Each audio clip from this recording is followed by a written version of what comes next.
Hey guys, today I'd like to share something that I've been doing, which is simply recording my lectures or recording my notes for my students. And I've found that it's given just a lot of advantages and it's shown to be super useful in my class. So I just kind of wanted to share that with you today. So I'm able to do this through a simple extension through Google Chrome called Screencastify. It's free and I can record up to 10-minute videos.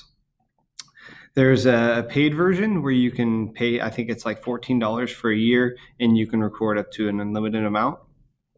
But I'm given 50 videos a month on the free version. And so, as you could tell, I'm able to record myself as well as my screen. I could choose not to record myself during this time. I could also choose to record just myself during this time.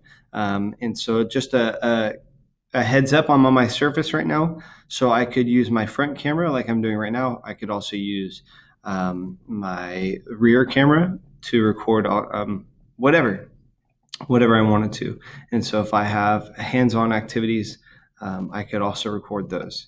So, but I've kind of want to just walk through some of the advantages that I've seen in the short time that I've been recording my lectures and notes. And the first thing that I've noticed is that there's a higher homework completion rate. And what I mean by that is I've noticed that students are more likely to complete 10 minutes of watching a video as opposed to 10 minutes of written math homework.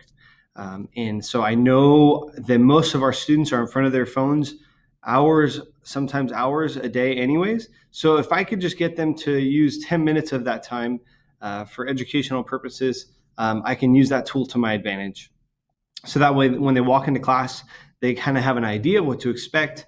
They have been given an idea of what to expect in class, and they have maybe a little deeper idea of the concept that we're going to cover that day.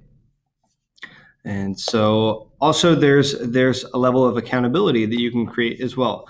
You might think that sharing notes instead of them doing homework, you don't know whether they're watching the videos or not. Well, I've discovered that I can put tasks in the middle of the video to ensure that they're watching the video. So in the middle of the video, I might ask them randomly, okay, after this video, send me an email of your favorite animal.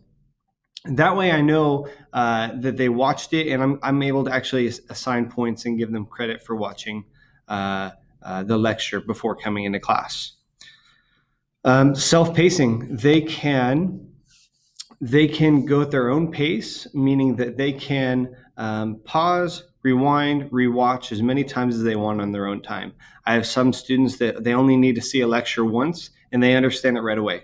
I have some students that they need to see a lecture 4 or 5 times and they need to pause, rewind, and even take notes along with my notes, which I highly recommend. So it kind of caters to different types of learners.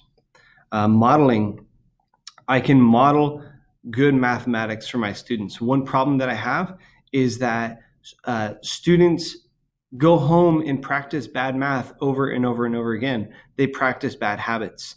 And so I can kind of I'm just going to use my little pen today.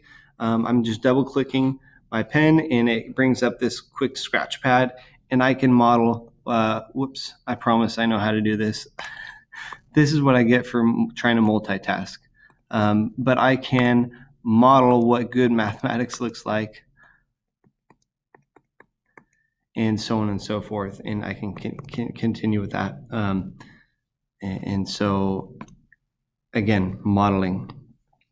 Another huge advantage that I see to this is that if I'm able to save time in class through lectures, that means I get more face time with the students. I get more one-on-one help, or I can even work with students in a small group. And that's time that's super valuable that I've found over the years that I don't get enough of. And so if I can create more time where I can work hands-on with the students and monitor what they're doing, this is huge. This is huge. And so I can never get enough time of just working one-on-one with the students. Subtitles. The beautiful thing about this is after you get done recording, it automatically saves to your drive. And if you upload it to YouTube, YouTube has a feature where it has some type of program that it transcribes all videos. And I kind of just learned this on accident the other day where I uploaded a video. And as I was watching a student watch it in class because they didn't do their homework, they were watching it in class and they decided to put on the closed captioning. And I asked them, how did this happen? And they said, oh, I had that option. So if you upload your videos to YouTube, it transcribes those, which is huge for ELD students or just any students who want to follow along a little bit better. And it does that automatically. You don't have to do anything for that. Like I said, these save to your drive. And so that's huge for a few reasons. It saves these for next year, which means if you have a lesson, I can use this next year, which means I save time in class. I save time planning for my lectures, and I can use that time and energy to plan a more dynamic lesson plan. If you're like me, I need every ounce of energy that I can get by the time it gets to seventh period. And so if I can save time and energy in the future, this is a huge advantage to me, and it makes me a better educator in the long run, I believe.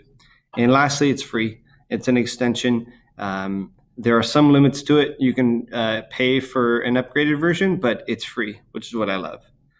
So, hey, thanks for watching. Hopefully, maybe you can use a tool from this. And if you have any questions, feel free to ask.